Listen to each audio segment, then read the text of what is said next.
советской кулинарии, к примеру. Я сам дипломированный повар, я просто помню вот эти все, мы изучали это, да. Это же ведь какие классные сочетания. Телятина в вишневом соусе, да. Не просто так? Не просто так, да, не просто так. Или, допустим, клубника со сливками. Тоже не просто так Почему сочетание. клубника со сливками? Скажите, Еще одно объясните. сочетание моцарелла с помидорами. Да не просто так. моцарелла с Объясните, вот помидорами. клубнику и моцарелла, давайте. Почему клубника со сливками? Ну, смотрите, клубника какого вкуса?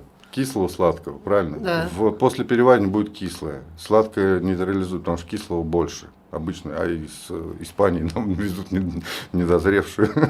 Вот. Это тоже очень важно. Зрелые, незрелые. Мы упускаем очень многое. Просто это еще одна передача, еще 2-3.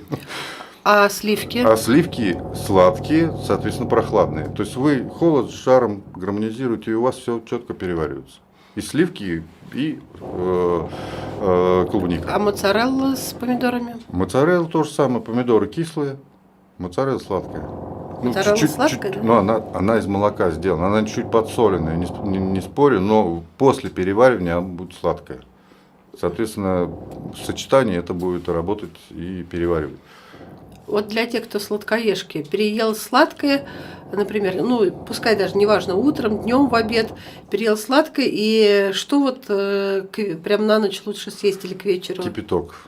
Кипяток? Кипяток. Почему? Я просто всех прошу пить кипяток. Просто Не чай, а кипяток? Да. А только почему? кипяток. Объясните. И еще важно, извините, договорю, важно кипяток свежескипяченый, свежей воды, свеженалитой воды, скипяченой воды. Неповторный, да? Неповторный ни в коем случае. Вот кулеры и все остальное, это очень большая проблема на самом деле.